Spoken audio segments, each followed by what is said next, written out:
Hello students, আজকে আবার নতুন একটি এপিসোডে তোমাদের সাথে আবার কিছু কথা বলতে আসলাম।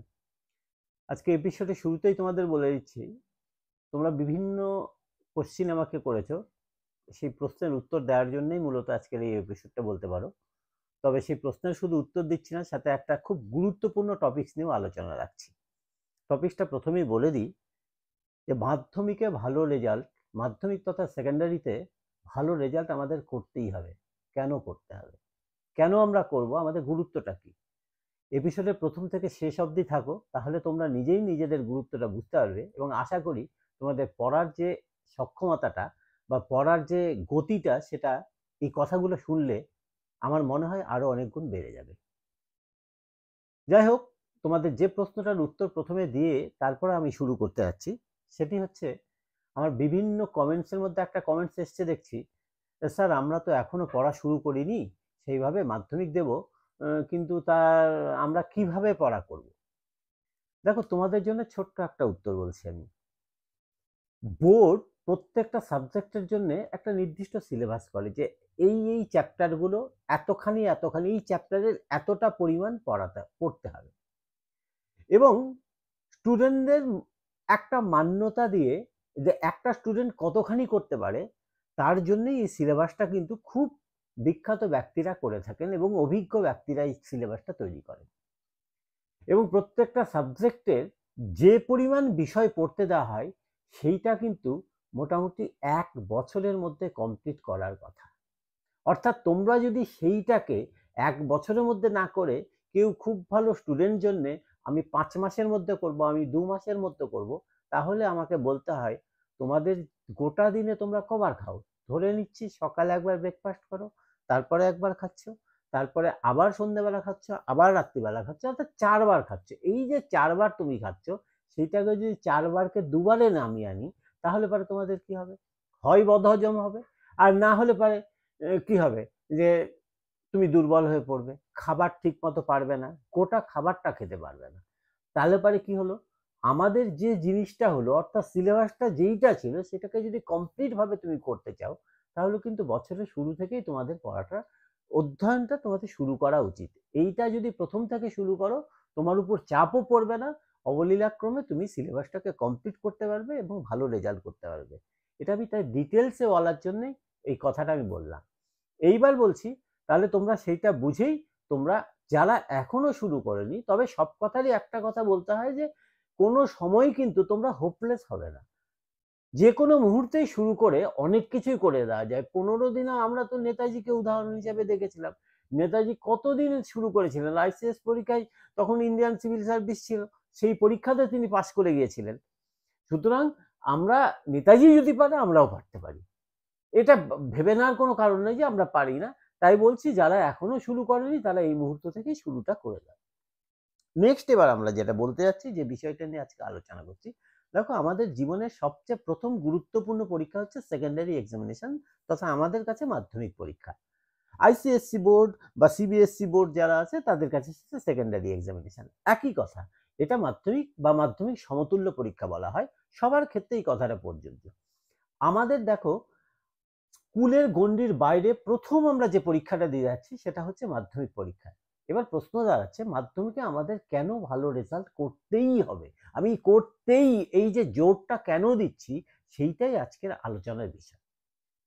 এবার এইটা না করলে আমাদের কি কি ক্ষতি হতে পারে বা ভবিষ্যৎ জীবনে আমরা কিসের কিসের সম্মুখীন হতে পারি, সেইটা তোমাদেরকে আজকে একটু আলোচনা করে দিচ্ছি। তো আমি বলছি, দেখো আমাদের যে টোটাল লাইফটাকে যেটা আছে, সেটাকে আমরা 3 ভাগে মোটামুটি ভাগে বিভক্ত করতে পারি। কিরকম? আমরা যখন চলছি, আমাদের জীবনটা একটা সামাজিক জীবন, সমাজে আমাদের মিশতে হবে, নাম্বার 1 সামাজিক জীবন। ছাত্রদের জীবনটাকে আমি বলছি সামাজিক জীবন, একটা বলছি সামাজিক জীবন। 2 নাম্বার, এবার আমরা স্টুডেন্ট, আমরা যদি স্টুডেন্ট হই তাহলে কি হবে, পড়াশোনার একটা লাইফ আছে। আমি মাধ্যমিক করেই তো থেমে যাব না, বা থামতেও পারি। যদি না থামি, পরবর্তী তাহলে ছাত্র জীবন, তাহলে পরবর্তী ছাত্র জীবন। আর একটা কথা হলো পরবর্তী ছাত্র জীবন, জীবন। 3 নাম্বার, আমাদের কিন্তু এই জীবনটা যখনই শেষ হয়ে যাবে সঙ্গে সঙ্গে আমাদের কাছে যে চাপটা চলে আসছে সেটা হচ্ছে কর্মজীবন। আমাদের মোটামুটি দেখো আমাদের জীবনে এই জীবনগুলোই আমরা কিন্তু অতিবাহিত করি। তাহলে প্রথম যেটা আমার আসছে সামাজিক জীবন। এই সামাজিক জীবনে আমাদের কি কি হতে পারে? মাধ্যমিকে আমার রেজাল্টটা ভালো হলো না। কি কি হতে পারে? প্রথম হচ্ছে তোমার রেজাল্টটা যেদিন খারাপ হবে তার আগের দিন অবধি তোমার সাথে সবাই খুব ভালো বিহেভ করবে। প্রতিবেশীরা পরের দিন থেকে তোমাদেরকে টিটকিরি দিতে শুরু করে দেবে। ওর দ্বারা কিছু হবে না, ও তো মোবাইল গেম খেলে যাচ্ছিল, ওর দ্বারা কিছু হবে না, ও তো সবসময় এদিক ওদিক ঘুরে বেড়াচ্ছিল, ও তো বই নিয়েই বসে না, পড়ার জন্য খালি বাবার কাছ থেকে টাকা নিত আর প্রাইভেটে যেত, টিউশনে যেত আর আসতো, বাস্তবে সে কিছুই করতো না। এই কথাটা তোমাদেরকে প্রতিনিয়ত শুনতে হবে। টিটকিরি শুনলে আর কি হবে, আমার হয়নি হয়নি তাতে টিটকিরি শুনবো। দ্বিতীয়ত হচ্ছে দেখবে তোমার যে আত্মীয়রা বলবে ওর সাথে আর মিশিস না, ওর থেকে এড়িয়ে চলবে, আত্মীয়রা তোমার কাছে পিঠে আর ভিড়বে না, বলবে এই ছেলেটা খুব খারাপ। তুমি রাতারাতি তোমার মানে তোমার উপর একটা তকমা লেগে যাবে ও খারাপ, যেটা তোমার নিজস্ব জীবনে প্রচন্ড এফেক্ট ফেলবে। 3 নাম্বার যদি বলি, তোমার বন্ধুরাও দেখবে তোমার থেকে ধীরে ধীরে দূরে সরে যাচ্ছে। যে বন্ধুগুলো কদিন আগেও তোমার সাথে ছিল তাদের রেজাল্টটা তোমার থেকে একটু ভালো যদি হয়ে যায় তাহলে তোমার থেকে এড়িয়ে চলে যাবে, তোমার কাছে পিঠে কোনো বন্ধু আর থাকতে চাইবে না, বলবে না ওর সাথে বাবা বলে দিয়েছে ওর সাথে মিশিস না, ছেলেটা ভালো না। মানে এই যে ভালো না তকমাগুলো সেটা তোমার উপর কিন্তু একদম খুব ভালোভাবে এঁটে যাবে। ফলত কি হবে, তোমার নিজেকে নিজের কাছে মনে হবে আমি এত ছোট এত খারাপ, এই যে বিষয়গুলো হবে। এবং তোমার কি হবে, আগামীতে তুমি পড়ার চেষ্টা করলেও তোমার কিন্তু মনোযোগটা সেখানটায় আর যাবে না, মনোযোগটাই তুমি ওখান থেকে আর দিতে পারবে না, তোমার মনোযোগটা যে 100% তুমি দিতে পারতে সেটা দিতে আর পারবে না। কিন্তু তুমি যদি 100% রেজাল্টটা ভালো করতে পারতে তাহলে তোমার রাতারাতি তুমি দেখবে পড়ার যে উৎসাহটা সেটা অনেক গুণ বেড়ে গেছে। এইবার আমি বলছি যদি তোমার রেজাল্টটা ভালো হয় তাহলে তুমি তোমার কি হতে পারে, এই সামাজিক জীবনে তোমার কি কি হতে পারে, এই জিনিসগুলো পজিটিভ হয়ে যাবে। যারা এড়িয়ে যেত তারা তোমার কাছে আরো ভিড়ে আসবে। কি কি হতে পারে ছোট্ট করে বলতে পারি, তোমার পড়ার ক্ষেত্রে কিন্তু উদ্দীপনাটা আরো গুণ বেড়ে যাবে। আমি যদি এইটুকুন পড়েই আমি যদি 650 পেতে পারি তাহলে আরেকটু ভালো করলে তো আমি তো 700 পেয়ে যেতাম রে, আমি তো স্ট্যান্ড করে যেতাম।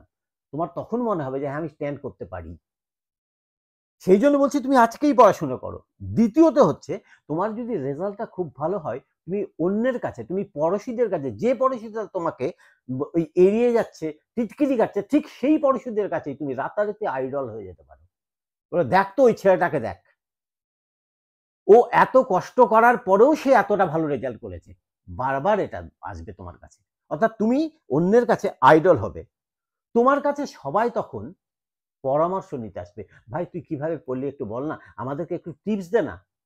তুমি সেটা পারলেও তুমি যা যা বলবা সেই কথাটাই দেখবে আশেপাশের বাড়ির সবাই তোমাকে বিশ্বাস করছে এবং তোমার উপর গোটা ফ্যামিলির ফেথটা 16 গুণ বেড়ে যাবে, 1 গুণ 2 গুণ না 16 গুণ বেড়ে যাবে, যেটাকে আমরা বলি 16 আনা।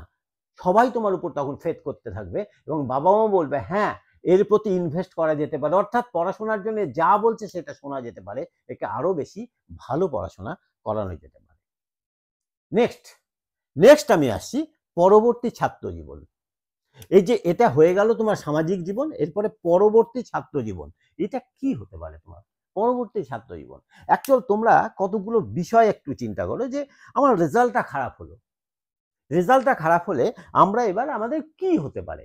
দেখো তুমি পরে পড়তে বসবে, তুমি পরবর্তীতে ভর্তি হবে, তুমি তোমার একটা এখন তুমি পরিস্থিতির চাপে গ্রামের স্কুলটাতে তুমি মাধ্যমিক অবধি সেকেন্ডারি অবধি করছিলে, যেভাবেই করো এবার মনে হচ্ছে, বা তুমি আইসিএসসি কোনো একটা স্কুলে পড়ছিলে, তুমি ভাবলে এর থেকে একটা ভালো স্কুলে পড়বো, এবার সেই স্কুলটা যেটাকে তুমি প্রথম থেকে আইডল ভাবে ভেবেছিলে চুজ করেছিলে সেই স্কুলটাতে তুমি আর চান্স পাবে না, কারণ তোমার রেজাল্ট খারাপ। চিন্তা করে দেখো, নাম্বার 1। নাম্বার 2, তুমি যে সাবজেক্টগুলো প্রথম থেকে তোমার ফন্ট ছিল ওই সাবজেক্টটা নিয়ে আমি পড়বো, তোমার রেজাল্টটা যদি খারাপ হয় তুমি সেই স্ট্রিমটাতেই ভর্তি হতে পারবে না, দ্যাট ইজ তুমি হয়তো সায়েন্স নিয়ে পড়বে, তোমার মার্কটা অনেক কমে গেছে এবং তুমি ভাবছো আমি এক্স স্কুলে পড়বো বা অমুক স্কুলে পড়বো, সেই যে স্কুলটাতে পড়বো সেই স্কুলটাতে হয়তো সায়েন্স শুরু হচ্ছে 650 থেকে ছাত্রদের দিচ্ছে, তুমি সেখানে পেয়ে গেছো 640, তুমি আর পেলে না। অর্থাৎ একটু রেজাল্ট খারাপের জন্য তোমার ইচ্ছে মতো তোমার স্বপ্নের স্কুলটাতে তুমি চান্স পাচ্ছ না। একবার তুমি এই বিষয়টাকে চিন্তা করো, ফিল করো যে আমি যদি এইরকম হয়ে যায় 10টা নাম্বার, 5টা নাম্বার, 12টা নাম্বার বা 20টা নাম্বারের জন্য তুমি সেই স্কুলটাতে চান্স পাচ্ছ না, তাহলে তোমার কি হতে পারে? এইবার এইটা তো আমি বললাম যে এটা 11-12 এর জন্য। তোমাদের এর পরবর্তী আরো কিছু জিনিস আছে। এর পরবর্তী তুমি কলেজে পড়বে বা তুমি জেইই দিবে, তুমি নিট দিবে, তুমি আইআইটি দিবে, কিছু একটা দিতে গেলে তোমাকে কি করতে হবে? প্রথম থেকেই তোমার গোড়াটাকে শক্ত করতে হবে। একটা গাছ যদি প্রথম থেকে গোড়াটা শক্ত না হয়, কি হবে? ডালপালা গুলো যদি চতুর্দিকে ডালপালা বিস্তৃত হয়ে যায়, গোড়াটা ভেঙে পড়ে যাবে। তোমারও সেই অবস্থাটাই হয়ে যাবে। অর্থাৎ তুমি যদি প্রথম দিকে নাম্বার ভালো না পাও, আমি ধরেই নিচ্ছি তুমি পড়াশোনা ঠিকভাবে করোনি। আর পড়াশোনা ঠিকভাবে না করার জন্য উপরে গিয়ে তোমার উপর এত চাপ পড়ে গেছে, তুমি ভেঙে পড়েছো। তোমার স্ট্রেসটা বেশি হয়ে যাবে। সেই জন্য সেটা কমানোর জন্য তোমাকে মাধ্যমিক স্তর থেকেই করতে হবে। এবার কলেজে ভর্তির আরো কতকগুলো বিষয় আছে যেটা তোমরা যদি এখনই জানো, আঁতকে উঠবে যে সত্যি আমাকে আজকে থেকেই পড়তে হবে। কেন বলছি সেটা দেখো। কলেজে কিভাবে হয়? এবার তোমার হট করে মনে হলো যে আমি জয়েন্টে পেলাম না, নিটে পেলাম না, জেইতে পেলাম না, আইআইটিতে পেলাম না, নিটে পেলাম না, তাহলে আমি জেনারেল লাইনে পড়বো। এবার জেনারেল লাইনে পড়তে গেলে কি করতে হবে? অনার্স নিব। অনার্স পাওয়ার একটা বাধ্যবাধকতা কি? 45% মার্ক পেলে অনার্স। সবাই কি পাবে? ধরে নাও আমি একটা কথা বলছি, কোনো একটা কলেজ, এক্স একটা কলেজ, সে এক্স একটা কলেজ, এই কলেজে কিভাবে অনার্স গুলো কিভাবে পাই সেটা একটু যদি জানো, তুমি তখন চমকে উঠবে। দেখো, এক্স একটা কলেজ, তুমি অনার্স পাবে কোন সাবজেক্টে? বলা হচ্ছে 45% মার্ক পেলে অনার্স। কলেজে অ্যাপ্লিকেশন করেছে 5,000 ছেলে বা 500টা ছেলে করেছে অ্যাপ্লিকেশন। কিসে? সে আমি বলছি ম্যাথে, ম্যাথে বা বেঙ্গলিতে কোনো একটা সাবজেক্টে করেছে। ধরে নাও বেঙ্গলি বা ম্যাথ, আমি সবার জন্যই সব সাবজেক্টকেই বলছি গুণগত দিয়ে। তাহলে ম্যাথে আমি করেছি, বলে দেওয়া ছিল অ্যাটলিস্ট 45% মার্ক দরকার। এটা গভর্নমেন্টের একটা রুলস যে 45% মার্কস পেলে তুমি অনার্স পেতে পারো। এবার যে 500 জন করেছে 500 জনই 45% মার্কের বেশি আছে, তাহলে কারা পাবে? সবচেয়ে বেশি মার্ক যে সে পাবে। এটা তো হায়ার সেকেন্ডারি ব্যাপার, তাহলে তোমার কোনো ব্যাপার হলো না, হায়ার সেকেন্ডারি পেলে হয়ে গেল। এটা 50% কলেজে এইটুকুন দেখে দেয়, হায়ার সেকেন্ডারি রেজাল্ট দেখে দিয়ে দেয়। এবার মজা হলো, আর বাকি কলেজকে কি করে দেখো। আর বাকি কলেজ করে কি? ধরো তুমি ম্যাথে করবে, ম্যাথে তুমি করেছো, সেখানটায় তোমাকে কি করবে? তোমার টোটাল মার্কস প্লাস ম্যাথ, অর্থাৎ ম্যাথের মার্কটাকে ডবল করে দিল। টোটাল মার্কস তার সাথে ম্যাথের মার্কটাকে আবার যোগ করলো। অর্থাৎ আমি যেটা বলছি, ধরে নাও কথার কথা, এইচএসে, আমি এটা একটু মিশিয়ে দিচ্ছি, একটু মিশিয়ে একটু লিখছি। এইচএসে ধরে নাও, এইচএসে কোনো একটা ছেলে, এইচএসে কোনো একটা ছেলে 430 পেয়েছে, আর একটা ছেলে পেয়েছে 420। এই 430 পাওয়া ছেলেটা ম্যাথে পেয়েছে 90। সরি, আমি একটু বেশি বলে ফেললাম, তাহলে একটু মুশকিল হয়ে যাবে। 90 নয়, ধরে নাও 85 পেয়েছে। আর 420 পাওয়া ছেলেটা ম্যাথে পেয়েছে 98। কে চান্স পাবে? এ কিন্তু কম পেয়েছে। কোনো কোনো কলেজে, আমি বলেছি 50% কলেজে, সেখানে এই 430 420 এটা দেখেই র্যাঙ্কটাকে তৈরি করা হয়, কে চান্স পাবে কে পাবে না। এবার 420 যে পেয়েছে তার টোটাল মার্কস কত হলো? 8, 9, 10, 11, 4 আর 1 5, 518। আর এর কত হলো? 5, 8, 9, 10, 11, কত হলো? 415। দেখো, ও টোটালে পেয়েছিল 430, কিন্তু অঙ্কে পেয়েছিল 85। তার স্বপ্নের সাবজেক্ট ছিল অঙ্ক, কোনো কারণবশত সে অঙ্কে পেয়ে গেল 85। সে 415 হলো ওই কলেজের জন্য। কিন্তু যে পেয়েছিল 420, সে 98 পেয়েছিল অঙ্কে, তাই এটার সাথে 98 যোগ করে 518 হয়ে গেল। সরি, এটা 418 হবে না, 518। তাহলে এটা কত হলো? 515 518, 515 518। তাহলে হিসেব অনুযায়ী দেখা যাচ্ছে এই ছেলেটা, এই যে প্রথম যে ছেলেটা আছে, সেই ছেলেটা নাম্বার বেশি পেয়েও কিন্তু পেল না। অর্থাৎ তোমাকে যখন গুরুত্ব দিতে হবে, সমস্ত সাবজেক্টে গুরুত্ব দিতে হবে, সমস্ত ভাবে পড়তে হবে। এইবার এখনো তোমার মনে হচ্ছে যে না মাধ্যমিকের সাথে তার কি সম্পর্ক আছে। এবার আমি বলছি আরো একটা সম্পর্ক আছে। ধরে নাও যাদবপুর ইউনিভার্সিটির মতো জায়গায় গেলে এখন অনেক জায়গাতে ইন্টারভিউ হয় না। ইন্টারভিউ না হয়ে ওরা কি করে, ওরা করে যে এই ছেলেটার বেসিক নলেজ কি আছে সেটা দেখবো। অর্থাৎ সে কিসে নিচ্ছে, অনার্স নিচ্ছে, অঙ্কে নিচ্ছে। মাধ্যমিকে অঙ্ক কত পেয়েছিল? এবার দেখা যাচ্ছে এই ছেলেটা মাধ্যমিকের যে মার্কশিট দেখা যাচ্ছে মাধ্যমিকে অঙ্ক পেয়েছিল 60, আর এই ছেলেটা মাধ্যমিকে পেয়েছিল 90। এবার বলো কে চান্স পাচ্ছে বেশি? এই ছেলেটা চান্স পেয়ে যাবে ইজিলি। নাম্বার কম পেয়েও সব সময় এই ছেলেটা পেল। এই ছেলেটা হয়তো হায়ার সেকেন্ডারিতে 98ও পায়নি, এই ছেলেটা হায়ার সেকেন্ডারি পেয়েছিল 80। তাতেও দেখো ছেলেটা বেরিয়ে যাচ্ছে। কারণ কি? তার গোড়াটা শক্ত ছিল, তার এই গোড়াটা শক্ত ছিল, গোড়াটাতে 90 ছিল। সে কনসিস্টেন্টলি নাম্বারটা বেশি পেয়েছে, 90-80 পেয়ে গেছে। আর এই প্রথমে 60 তারপরে 85 পেয়েছে, আর এই কাছাকাছি মার্কগুলো কিন্তু পেয়ে যাচ্ছে। তার ফলটা হচ্ছে কি এই ছেলেটা পেয়ে গেল। অর্থাৎ এইভাবে যদি নিচু তলাও তোমার ভালো হয় তাহলে কিন্তু অনেক সময় উঁচুতেও তোমার খুঁটিটাকে শক্ত করার জন্য এগুলো লাগতে পারে। এই বিষয়গুলো যদি তোমরা না জানো তাহলে খুব মুশকিল। এটা যদি এখন থেকে জেনে থাকো তাহলে মনে হবে যে আজকে থেকেই আমাকে পড়তে হবে। আর যদি আমরা আজকে থেকে না পড়ি তাহলে পারে কিন্তু হবে না। মাধ্যমিকে তোমাকে ভালো করতেই হবে, এটা তোমাকে একদম ধরে নিতে হবে। নেক্সট এবার আসছে কর্মজীবন। দেখো মাধ্যমিকে ভালো করলে কর্মজীবনে কি হতে পারে? বহু চাকরি আছে, বহু চাকরি আছে যেগুলো মাধ্যমিকের মার্ক থেকেই হয়, মাধ্যমিক বেসিসেই হয়। গ্রুপ ডি চাকরিতে 8 পাস হলেই হয়, সার্টিফিকেট থাকলেই হয়, কিন্তু সেখানেও হাজার হাজার যখন অ্যাপ্লিকেশন করবে তখন যার একটু মার্কসটা বেশি সেটা দেখবে। সে আমি 2-4টা চাকরির কথা বলছি। পোস্ট অফিসের ক্ষেত্রে কিছু চাকরি আছে যেটা মাধ্যমিকের অনলি মার্কস থেকে, যাদের যে কয়জন অ্যাপ্লিকেশন করছে তার মধ্যে যার মার্কসটা বেশি তাকে দিয়ে দেওয়া হয়। ইন্টারভিউ হয় না, তার ওই মার্কসটা দেখে হয়। এমটিএস এ কিছু চাকরি আছে যেগুলো মাধ্যমিকের মার্কস দেখে সরাসরি হয়, অনলি মার্কস দেখে হয়। রেলওয়েতে কিছু চাকরি আছে যেখানে এই ধরনের চাকরিগুলোই হয়।